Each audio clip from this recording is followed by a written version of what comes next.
አባላት ስለ ኤርትራ ናብ ኢትዮጵያ ኢዶም ሂቦም بحق اليوم هيومس ويكا دبل ايجنت خوينهم نخسرحيهم ايدوم هيبوم زبل اكاتعي توبيك نايلو معنتي قداماي فيديو ناي سلطنه غرماي اب دوباي غزاو تسرحيو نسخاتكم مسو خوينكم تتصارفوا ويكا تزارب زلخم طرحيكم عاشو يبهالالو حق ديو سلطنه غرماي انا دحره دغيم ناب ኤርትራ አይከድني موصغم يبلين ايلو ديو ززارب زلو ويس اتزبهال زلو حاسوتي اب تግራይ نتግራይ زلو حج بحوت ممارصي وግ غيركا ነፃ ሙፃዩ ዝበለ ጆን መዲድ ብዙሓት ሓቁይ ወሳኒት ንስኣ ዝበለለው ገለገለ ሰባት ከዓ ክንደ ግዜ ክንዋጋእ ዝበለለው እታ ጉዳይ ኣብ ናይ ሎማዓንቲ ቪድዮ ሒዘልኩም መጽየለኹ ማለት እዩ ብዙሓት ሓሳባት ኣለው ካብቶም ወሰንቲ ዝበሃሉ ሓደ ቀዳሚ ሓሳብ ኣብ ማንወቨር ናይ ኢትዮጵያ ሓይሊ ኣየር ማለት እዩ ሓምሻይ ጀነሬሽን ዝበሃላ ሓደሽቲ ሚጋ ታምጽዮም ኣለው ኣብኡ ከዓ ብዙሕ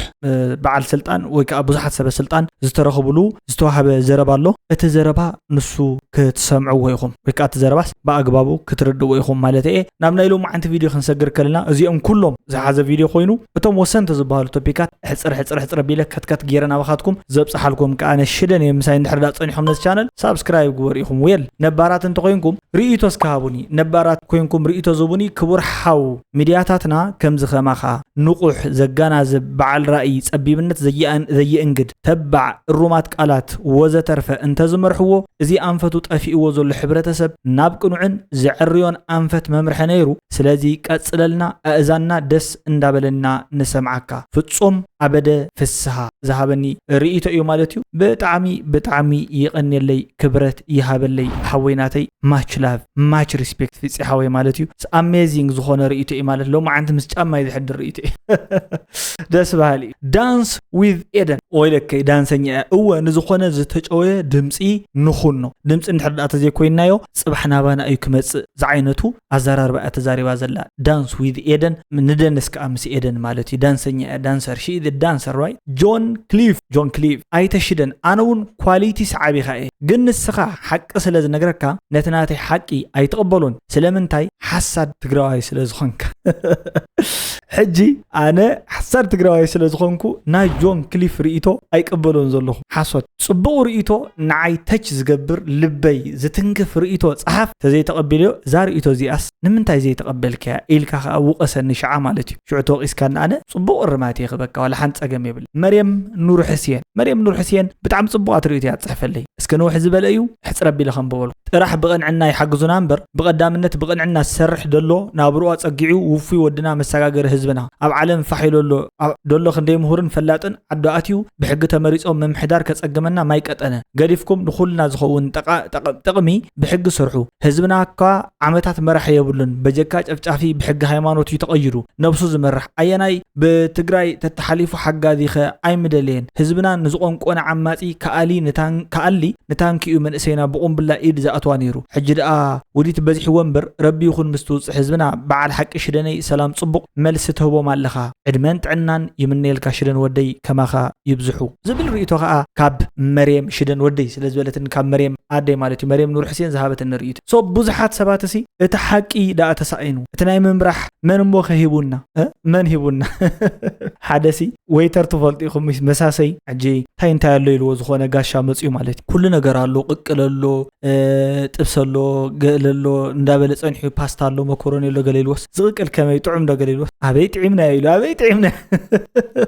ተወይተርሲ አበይ ጥዒምናዮ ብትኻሎትኮ ከም እንዳበለ ጸንሑ ጥዑም ዲ ገለልዎ ግን አበይ ጥዒምና ዘይንፈል ንሕና አታናገርቲ ኢና ኦፍ ኮርስ ግን እቲ ህዝብና ማለት እዩ ብጣዕሚ ኣዝዩ ዝሕዝን ኩነታትን በደላትን ናበጽሕና ሃለዋላ ተጻዊሩ ጽቡቕ ናብራ ንኽመርሕ ግን ጻዕሪ ዝገብር ህዝብ ምዃኑ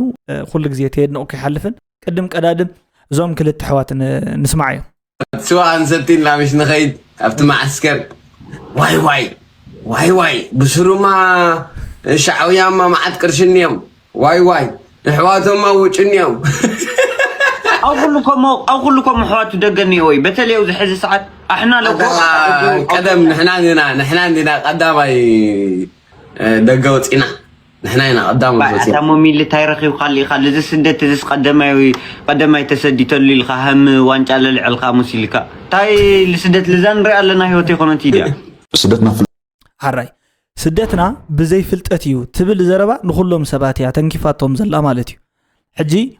ክንፈልጥ ኣለና እንታይ እዩ ዝውሕጠና ዘሎ እንታይ እዩ ዝመጽእ ዘሎ ብጠቕላላሲ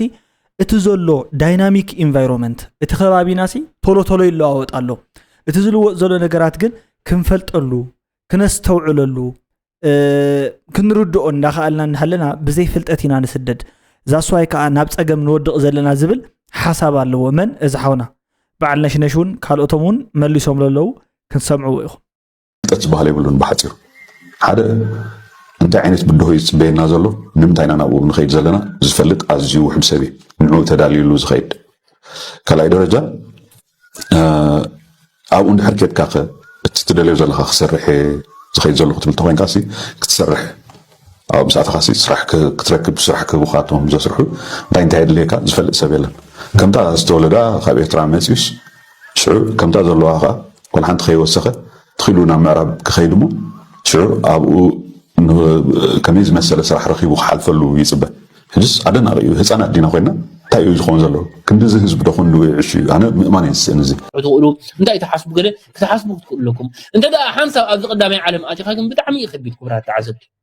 ንኣብነት ወላ ኣብ ኤውሮጳ ብዙሕ ሰብ ናይ ጉልበት ዝሰርሕ ሰብ እኮ ኣብ ኤውሮጳ መፂኡ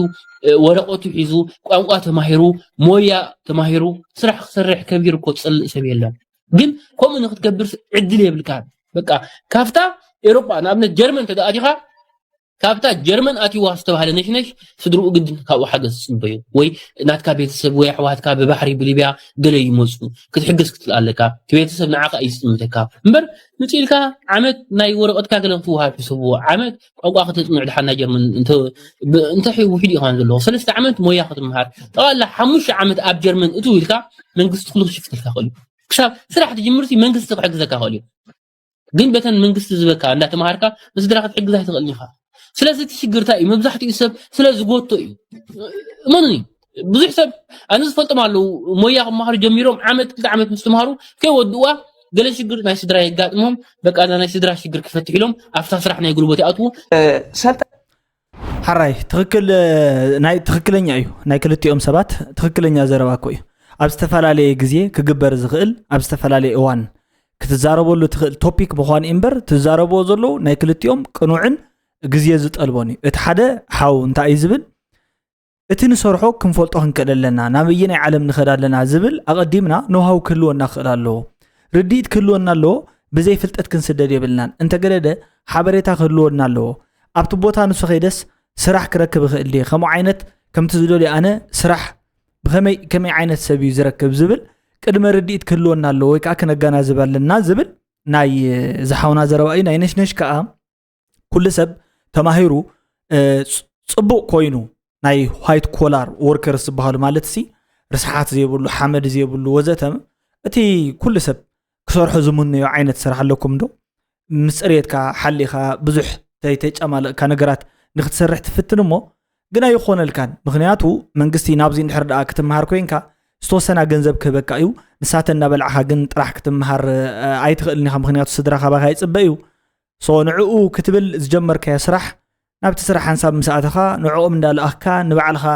እንዳስራሕኻ ክሳብ ዝኾነ ዕድመኻ ተኣርግ እቲ ኩነታትሲ እቲ ፀገሙስ እዚ እዩ ክብል ከዓ ነሽነሽ ገሊፅዎ ማለት እዩ ነዚኦም ክልቲኦም ዘተዓርቆም እንታይ ድመሲልኩም ከምዚ ኮይንካ እናሰራሕካ እንዳሃለኻ እቲ ባርደን ወይ ከዓ እቲ ሸኽሚ ክቐለልካ እንድሕር ደኣ ትደሊ ኮይንካ ናይ ባሓቂ ተኮይኑ ራእይኻ ዋላ እንዳሰራሕኻ ብዝተወሰነት ግዜ መጠን ግዜ እንድሕር ደኣ ለያትካ ንናይ ውልቅኻ ንእሽትለይ ስራሕ ዳፈተንካ ትኸይድካ ጽቡቕ እዩ ማለት እዩ ንምንታይ ተተማሂርካ ተጽኒዕኻ ዝኾነ ነገር እንተተረዲእካ ሞያ እንተልዮካ በቲ ሞያኻ ክትሰርሕ ወይ ከዓ ብውሕድ ጉልበትሲ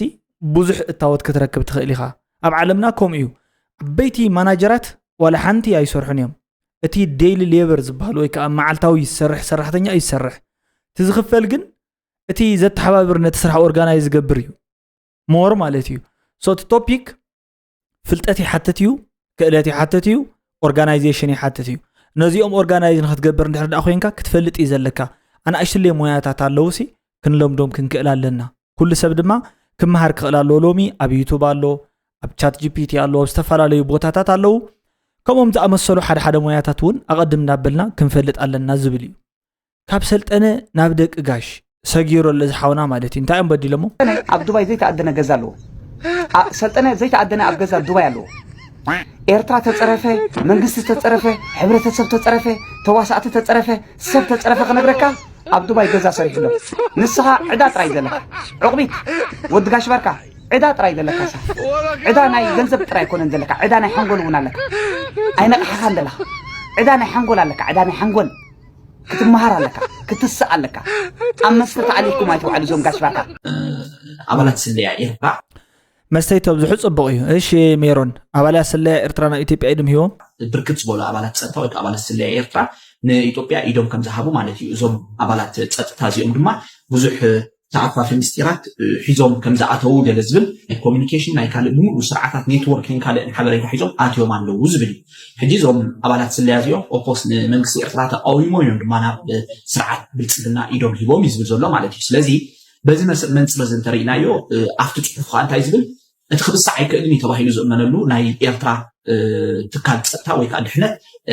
ፍራክቸር ወይ ከዓ ኣዝዩ ከም ዝነቕዐ ዘርኢ እዩ ኣብ ውሽጢ ድማ ብዙሕ ምግማዕ ከም ዘሎ ዘመላኽት እዩ ኮንትሮል ኤንድ እቲ ናይ ቁፅፅር መስርሕ ድማ ደኺሙ ከም ዘሎ ዘርኢ እዩ እያንዳንዱ ኢትዮጵያዊ ከም ዘሎ ዘርኢ እዩ እዚ ማለት እዚ እቲ ውሽጣዊ ነገሮም ተባላሽዎም ከም ዘሎ ዝሕብር እዩ ዝብል እዩ እዚ ኩናት ቴክኖሎጂ ተዓጢቕና ኢና ዝብል ዘረባ ዘለዎን ከምቲ ናይ ቀደም ኢና ኢሎም ከይግሙቱና ንሕና ከምኡ የለናን ዝብል ዘረባ እዩ ብኣውርኡ ማለተይሲ ነግረ መንገዱ ሳይድሲ ፀርፉን ኣለዎ ዓድኹም ዘይማዓበለት ወይ ከዓ ምንም ለውጢ ዘይብልኩምስ ናይ ቀደም ዙ ወይ ከዓ ሚግ ገለ ግዛዕ ዝኾነ ሚግ 21 ግዛዕ ሒዝኩም ንዓና ክትዛረቡና ኣይትኽእሉን ዝብል ዘረባ እዩ ማለት እዩ ውድ ስለሆነ ቴክኖሎጂን በመጠቀም የሰው ህይወት በመቀነስ የምንፈልገውን ድል ለመጎናጸፍ እንዲያበቃን በሚቀጥሉት 5 ዓመታት ቢያንስ አሁን ያለው አቅማችን በእጥፍ የሚያድግ ይሆናል። ኢትዮጵያ ከምታውቋት ያለፈች ሀገር ናት። አንዳንዴ የምትስቱ ቆማችሁ የቀራችሁ ወደፊት መራመድ የምትቸገሩ ሱ30 ጄሲ 10 ወይም ከዚያ ያለፉ ቴክኖሎጂዎች ሲጠሩ ይሄ ደግሞ ምንድነው ብላችሁ ግራ የሚገባችሁ አሁንም ሚግ 21 ላይ ያላችሁ ሀገራት ደጋግማችሁ እንድታስቡ የሚያስፈልገው ኢትዮጵያ ትናንትና ላይ የቆመች ሀገር አይደለች። ኢትዮጵያ ነገን ለመዋጀት አበክራ የምትሰራ ሀገር ናት። የማንንም አትፈልግም። የራሷን በየዋህነት በተላላ ባጭር ጊዜ ድል አሳልፋ አትሰጥም። የተሰጠ ካለም ማወራረዷን አትተውም። ስለዚ ሶይላ ብዕሽነት ትህቦ ዝኾነ ይኹን ነገር ኣብ ዝሓፀረ እዋን እትህቦ ወይ ከዓ እትኸፍሎ ነገር የለን እንተሂባ እውን ድማ ተሳሒታ እንተነራ ብኣግባቡ ክትምልሶ እያ ዝብል እዩ ብኻሊእ ባህላሲ ቅድሚ ሕጂ ዝሃበቶስ ክትምልሶ እያ ወይ ከዓ ሒሳቡ ከተወራርዱ እያ ዝብል ዘረባ እውን ኣለዎ ተዘረባ ሶ ብጠቕላላ ብዛዕባ ትቐይሕ ባሕሪ ብዛዕባ ካልኦት ጉዳያት ተታሒዙ ዝተዘረበ ዘረባ ምዃኑ ወይ ከዓ ዝተፈከረ ፈኸራ ምዃኑ እውን እግረ መንገዱ ይሕብር ማለት እዩ ተፈኸራ በዓሉሲ ከምኡ ይዝገልጽ ትዝብሎ ዘሎ ሕጂ ንኣብነት ቀዳማይ ሚኒስተር ሓቂ ድዩ ኦፍ ኮርስ ብዙሓት ለውጥታት ኣለዉ እዮም ማለት እዩ ብዙሓት ለውጥታት ኣለዉ ዋላ ቶም ዝረኣዩ ዘለዉ ማለት ቶም ብደገ ዝረኣዩ ዘለዉ ናይ ድሮን ናይ ካማካዚ ናይ ካልኦት 5 ጀን ወይ ከዓ 5 ጀነሬሽን ዝኾና ሚጋትሲ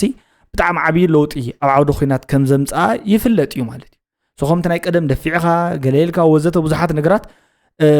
ኣዝዩ ኣፀጋሚ ክኸውን ይኽእል ከምዚ ዓይነት ውግኣት ንምብዳህ እንተኾነ ግን ካብ ውግእ እዚአን እውን ክዓንዋ ይኽእላ እየን እቲ ዝሓፀረ ነገር ንሱ እዩ ኣነ ዝርዳእ ንኩሉ ግዜ ውግእ ዝኣምን ሰብ ወይ ከዓ ብውግእ ዝሓየልኩ እየ ኢሉ በርቲዑ ዝፅዕር ሰብ ሶኢልካ ተሓየልካ ነንባዕልካ ንምጥፍፋእ እምበር ውፅኢት ተምፃሉስ ኣይከውንን ብሓይሊ ሰብ ዲኬይ ቶታሊ ዕንወት ኢኻ ትረክብ ብቁጠባ ከምኡ ብተመሳሳሊ ዕንወት ኣሎ ብፅጋብ በሊዕኻ ብምሕዳር ብሓጎስ ብብዙሓት ነገራት ማለት እዩ ብሳይኮሎጂ ብካልኦትም እውን ካብዚ ሽግር እምበር ባህታ ደስታ ሓጎስ ኣይመፅን ሓደ ሰብኣይ እንታይ ይብል መሲልኩም ክብል እንተሎ ኣነ መን ከም ኩናት ተጀመረተሎ መን ከም ዝስዕሮ ኣይፍለጥን እንተኾነ ግን ሓደ ነገር ፍሉጥ እዩ እቲ ሰዓር ብዘየገድስ ዕንወት ዝበሃል ነገር ግን 100% ከተኣናግድ እዮም ይብል እዚ ማለት ትርግፀኛ ትኾነሉ ነገር ትዕንወት እምበር እከለይ ስዕሮ እከለይ መርሖ እከለይ ጅምሮ ወዘተ እዚኦም ስቂሎም ተረፍ ኣናሊስት እዮም ባይዞይ ንሓደ ናይ ሰይጣን ደም ጾምኦም ሰባት ከም ናይ ስራሕ ዕድል ኮይኖም ከገልግሉ ይኽእሉ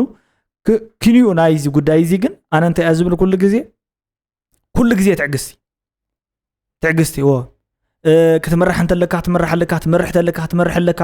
ክትሳተፍ ተለካ ትሳተፍ ኣለካ ተዓጊስካ ተሓልፎለካ ምክንያቱ ውግእ ማለት እንተተኸፊቱ በጣዕሚ ናይ መወዳእታት 99 መማረፅታት መንገዲ ተጠቂምካስ ሓንቲ ተሪፋትካ ሙንሳ ውግእ እንተተሪፋ ኢኻ ውግእ ትከፍት ትኽእል እዩ ካብኡ ወፃእ ዘሎ ነገር ብምልኡ ኣዝዩ ሓደጋ እምበር ፀገም እምበር ሽግር እምበር ውፅኢትስ የብሉን ክቡራትን ፍትዋትን ሓደጋ እዩ ኣነ ዝፈልጣ መንግስቲ ግዝያዊ ምሕዳር ኣብ ዙርያ እዚ ዓሲሉ ይሰርሕ ከም ዘሎ እዩ ዝፈልጥ ብሰላማዊ መንገዲ ሰዓ መጨረሻ ወዓል ሕደር ዘይብሉ እዚአን ክረጋገጽ ይሰርሕ ከም ዘሎ እቲ ተደራዳሪ ውድብ ዝዋየና ሓርነት ትግራይ እውን ዝኹሉ ተቐጥ ዝኹሉ ግፍ እንዳተፈጸመውን ህዝቡ ነፍታ ሰላም ነኺሱ ብዝግባእ ውዕል ፕሪቶሪያ ንኽፍጸሞ ህዝብና ናንበረበቱ ንኽመጽእ መሬትና ንኽምለስ بسلامه ومنقد نخد كل زكاء لون دا قبرأيو وقع اخترف بسلام زود له نجار انترليو بسلام كوداي زي ما لا تجن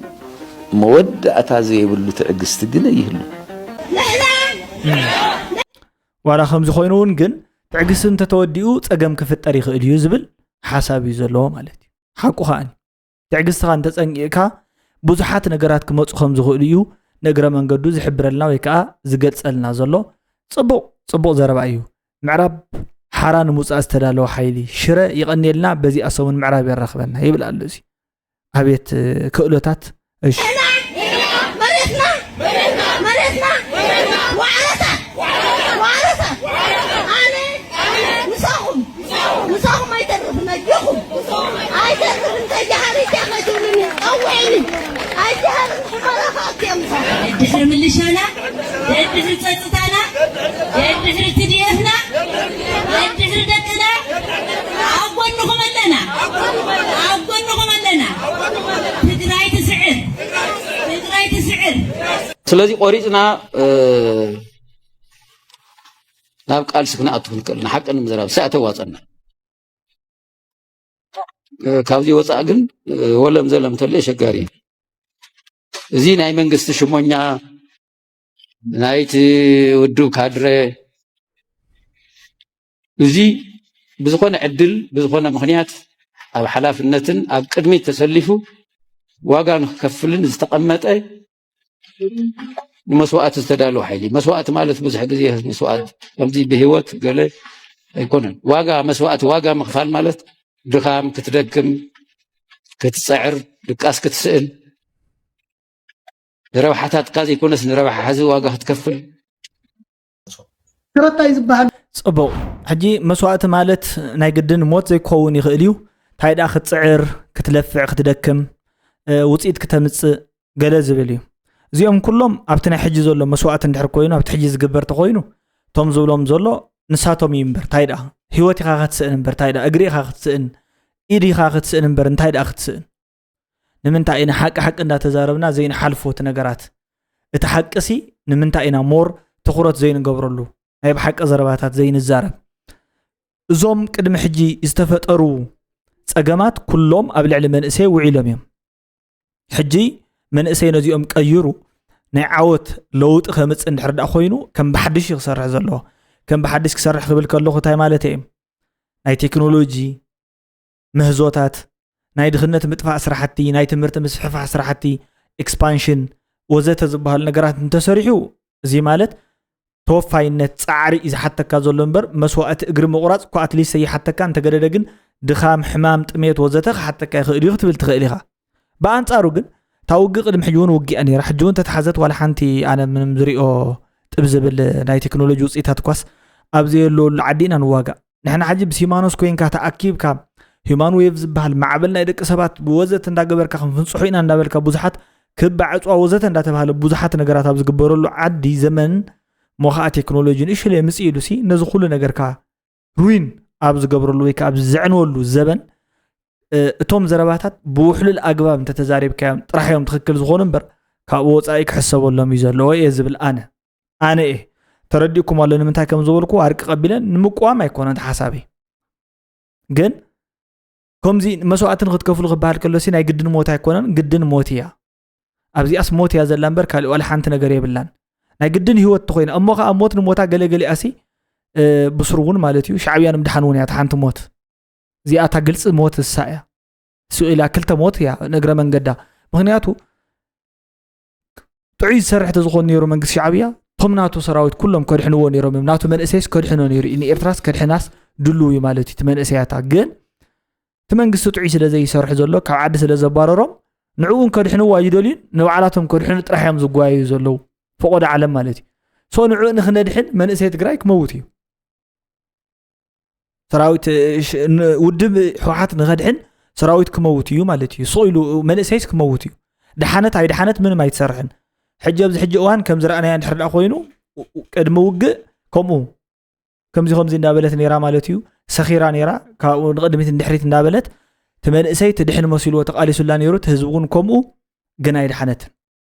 ዘይድሓነትሉ ምክንያት ክትድሕን ስለ ዘይትኽእል እዩ ትግዜ ይጠልባኒ ኢሉ ኣነ ወዲእ እኮ ቅድሚ ሕጂ ነዚኣሲ ትግዜስ ክጠልባ ኣይከኣለን ዘሎ ክጠልባ እንድሕር ዳ ኮይኑ ክትጥለብ ዝገብራ ዲማን ናይቲ ዘመን ተረዲኣ ክትመጽእ ነይሩዋ ገንሳ ድሒራ እያ ትርድኦ ትሰብ ቀዲምዋ ሓደ ዓመት ምስ ሰጎመ ንሳ 2025 2017 ብናትና ቆፃፅራ እያ ትርከብ ትህዝቢ ዝቅድማ ትህዝቢ ዝመርሓ እንታ ውድብ ሕጂ ማለት እዩ ክመርሓ እውን ከምኡ እዩ ነይሩ ግን በተሓሳስባ እያ ዝብል ዘለኹ ሶ ከምዚ ኢሉ ንዘይስጉም እንታይ ክመጽእ ይኽእል ኢሉ ከባቢኡ ንዘይእምትን ንዘይግምትን ውዳቤልካ ክትመውት ኣለካ ክብለካ ከሎ 189 ኩንታል ወርቂ እናሸጠ ህዝቡ ኣብ ጥሜት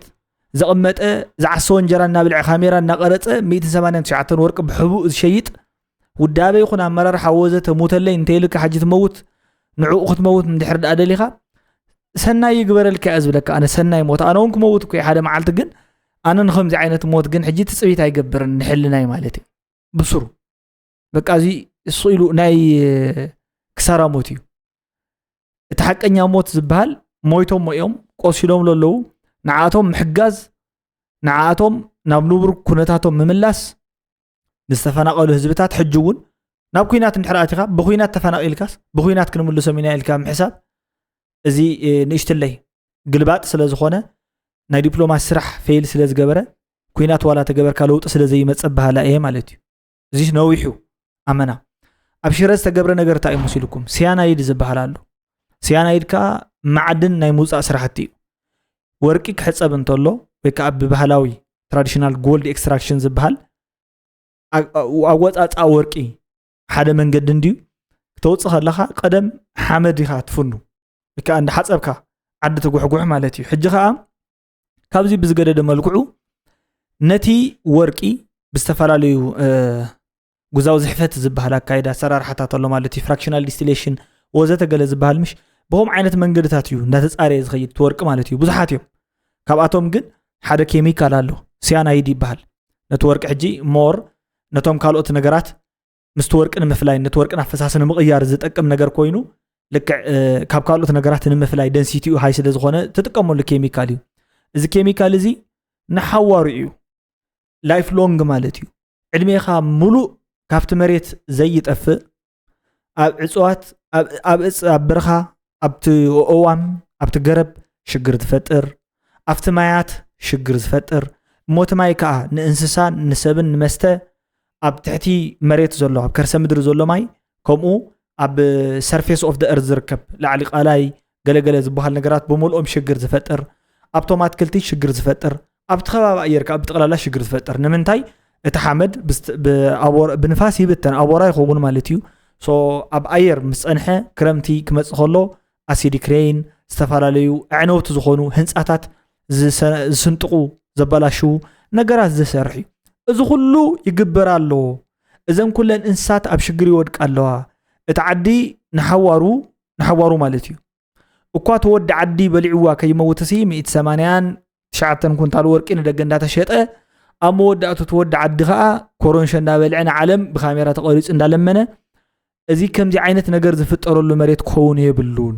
ዝብል ብዙሕ ሰብ ሓሳብ ይገልጽ ጸኒሑ ኣይተሰምዐ ነይሩ ንዑዮት ኣዲሂቡ ክዛረበሉ ማለት እዩ ኣላ ሰለሞን ውድብ ተፈጢሩ ኣሎ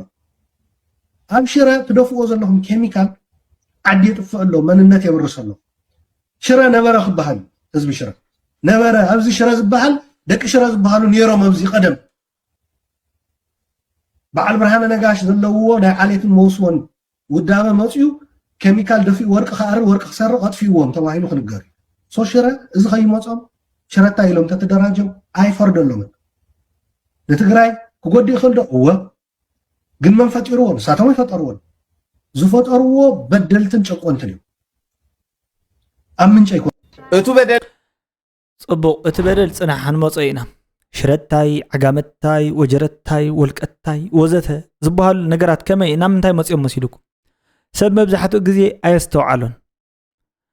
ሓደ ናይ ምምቕቃል ሓሳብ ዲስኢንቴግሬሽን ዝበሃል ነገር ኣሎ እንዳተመቐልካ እንተኸይድካ ምምቕቃል ኢሎም ዶክተር ገብረ ኢየሱስ ድዮም ዝበሃሉ ዶክተር ብርሃነ ገብረ ኢየሱስ ይበሃሉ ይመስለኒ እቶም ዓብይ ሰብኣይ ዘለዉ ትኹረት ንግበረሎም ኣሕዋት ብጣዕሚ ዓብይ ፈላጥን ሰብ እዮም ተመቓቒልካ ሳምንታይ ጠጠው ትብል what is the smallest unit of fraction that cannot be divisible anymore እንዳኸድካ እናተመቐልካ ትኸድሞ መጀመርያ ሓንቲ ዓባይ ዓዲ ኢትዮጵያ ክልላት ወረዳታት ካብ ናይ ወረዳ ተሓሳስባ ሕጂ ምጽኢ ኢሉ ዞባታት ነይሮ ናይ ወረዳ ኣተሓሳስባ ይኮውን ሕጂ ማለት እዩ ሽረታይ ንወይን ሓደ ፓርቲ ክምስርት እንደርታ ንወይን ሓደ ፓርቲ ክምስርት ዓድወታይ ንወይን ሓደ ፓርቲ ክምስርት ወጀረታይ ወድራያውን ንወይኑ ሓደ ፓርቲ ክምስርት ዓጋመታይ ንወይን ሓደ ተንቤናይ ንወይን ሓደ ክምስርት ወልቀታይ ወዲ ሕመራ ወዲ ዲሃቦ ኣዲያቦታይ ንባዕልኹም እንዳበለ ክምስርት ሕሰብዎ እዚ በቃ ጥፍኣት ናይ ጥፍኣት እዩ ጠጠው መበል ዝየብሉ ተሓሳስባ እዩ ዋላ ኸም እንተ ዝኸውን እውን ፓርቲ እንዳመስረትና እንታይ ፓርቲ ዋትስ ፓርቲ እንዳስዋደ ኮይና ንምስረት ዘለና ንሕና እንዳስዋ ኮይ 17 ፓርታት ኣብ ትግራይ እዩ ዝብለኩም 17 ፓርታት 17 ብቑዕ ሃይ ስኩል ሶይሉ ናይ መወዳእታ ስቲም ሴንተር ዘለዎ ማለት ሳይንስ ቴክኖሎጂ ኢንጂነሪንግ ማቴማቲክስ ሴንተር ዘለዎ የለን 17 እዩ ዝብለኩም 17 ፓርታት ግን ይጥወሩ ብሹመን ውድውሓት እዮም ኩሎም ተጫጭሖም ኣዲኦም ሓንቲ ንሳ ደርሆ ማለት እዩ ቶም ካልኦት ዝተረፉ እንቋቑሑታት እዮም 100% ምስ ውድውሓት ንሳ ማዕና ኢሎም ኣኺባ ዘውፅኦም ቶም ፓርታቶም 17 እዚኦም እሲ መማረፅ ሓሳብያ ሒዞም መፅኦም ዓዲ ክልውጡ ማለት እዩ ንዕቆዮም ኣይኮንኩም ግን ኦፍ ኮርስ ዘንዕቕ ስራሕ እንድሕር ሰሪሖም ክግምገሙ እዮም ወላ ሓንቲ ለውጢ የብሎም ወላ ሓንቲ ጭብጥ የብሎም ፍኖተ ካርታ የብሎም ናይ ባዕሎም ሓሳብ የብሎም ርእዮተ ዓለም የብሎም ኦርደር የብሎም ስርዓት የብሎም ኣይፈልጡ ሜቶዶሎጂ የብሎም ፖሊሲ የብሎም ኣፈጻጽማ የብሎም ግምጋም የብሎም ዝገምገሞ ውፅኢት የለ ሪዛልት የለ ከምኡ እዩ በቃ ስለዚ ተታሒዝካ ዜሮ እንትራባሕ ዜሮ እዩ ወላ ሓንቲ ለውጢ ዘየብሎም ውዳበታት እዚኦም እንዳተጫጭሑ እሞ ከዓ ነንበይኖም ሳሆ ንበይኑ ሓደ ፓርቲ ኩናማ ንበይኑ ሓደ ፓርቲ ከም እንዳበሉ ንበይኑ ሓደ ፓርቲ ገለገለ በብሄር እኳ ሳይኮነ ወላ በብዓዲ እዩ ቶም ዓድታት ካ የስሕቀና ኣን ሕጂ ሽረ ፓርቲ ኢሉ ሒቶ መፅስታ ኣገበሩ ሕጂ ኣነ ታ ክብሉ ሕጂ ኣነ ማለት ኣሎድ ሽረት ዘይኮይነ በቃ ጆይን ኣይገብርን እኮ ንሽረ ፓርቲ እኮ ኢሉ መፅኡ ዘለዚ ምምሕዳር ከተማ ሽረና ስላሴ ትባሊ ኣነ ሰምዕ ሶ ብጣዕሚ ምሕዘኒ ፍሉይ ዝበለ ነገር ነዚ ኸ እዩ ዘተባብዑ ዋላ እንተ መፁ ኣይፈቅደሎምን እየ ወዘተገለ እዚ ኣነ ቲ ድምፂ ምኳን ይኸውን ኣለኹ ተረዲእካ ግን እቲ ከምዚ ዓይነት ዲስኢንተግሬት እናገበርካ እንዳተማቐልካ ምኻድ ግን ድኽነት እዩ ዝወልድ ቀሊል ኣይኮነን ተበደልና እየ ንሕና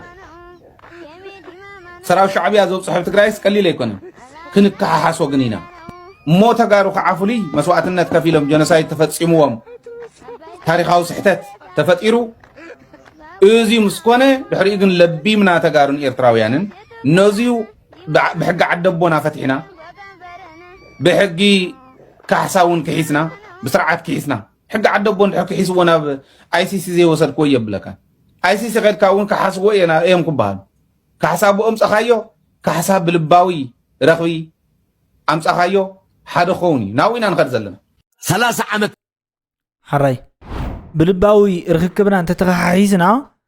ፅቡቕ ዝኾነ ለውጢ ክነምፅእ ንኽእል ኢና ትለውጥኻ ናብ ዕርቂ ከምርሕ ይኽእል እዩ ዝብል እዩ ትዘረብኡ ፅቡቕ ሓሳብ እዩ ኣነ ብጣዕሚ ደስ ዝብለኒ ሓሳብ እዩ ብዙሓት ሰባት ሕጂ ነቲ ጉዳይ እዚ ከም ኣይ ዝሃይለስ እንታይ እዩ ምሸት ድዩ ገለገለ ኢልኩም ኣለኹም እዚ ትኽክል እዩ ዕርቂ እዩ ነገራት መፍትሒ እዩ ክትዕረቕ ከለኻ ናይቶም ዝተባእሱ ሓይልታት ናይቶም ዝተባእሱ ኣካላት ናይቶም ዝተባእሱ ወገናት ስምምዒ እዩ ዝድለ ምክሓስ እዩ ዝድለ ናይ ልቡና ዓረፍቲ እዩ ዝድለ ፍትሒ እዩ ዝድለ ርትዒ እዩ ዝድለ እምበር ካብኡ ሓሊፉ ካልእ ነገር ሰማይ ኣንፂፍካ ኮኸቦ ውሪድካ ሃበኒ ዝብል ተዓራቃይ ንድሕር ዳኣ ኣልዩ ዘይኸውን ሕቶ እዩ ንባእስ እምበር ንዕርቂ ዘይከውን ነገር ማለት እዩ ሶ ንዕርቂ እንድሕር ኮይኑ እወ ዝኾነ ሳምቲንግ ሲ ሉዝ ትገብር ኢኻ ንሕና ንብል ዘለና ሕጋዊ ኣሰራርሓ ይሃልዎ እዩ ሕጋዊ መስርሒ ይሃልዎ ክበሃል እንተሎ እንታይ ማለት መሲልካ ተሓታትነት ወሲዱ ሓላፍነት ሕጂ ዝስምዖ ኣካል ንድሕር ኮይኑ ሓላፍነት ይወስደሉ ንዝገበሮ ፍጻመ እወ ወሲደሉ እየ ክሕተተሉ እየ ኢሉ ኣሚኑሉ እንተመፂኡ ናብ ዕርቂ ዝመፅእ ኣይገበርናዮን ሓሶት እዩ ክጠብቀና የብሉን ኢሉ ዝዛረበካ ሰብ ዳሕራይ ክሕሰኒ እንታይ ኢሉ ይሕሰካ ኣይገበርኮ እንየብለካ የለን ንሕናስ ከምኡ ኣይገበርና እንየብለካ የለን ኣነስ ከምኡ ገይረካ ንዓኻስ ዲናይኮ ገይርዎ ትፀገምካሲ ኣነስ ከምኡ ኣይገበርኮን ኢልካ ሕጂ ክሓሰኒ ትብሎ ናይ ምንታይ ክሓሳ ይሕሰካ እቲ ፀገማት እዚ ብምሉኡ እንታይ ሓሰብና ንዛረብ ስለ ዝኾንና ሱቕ ኢልና ስለ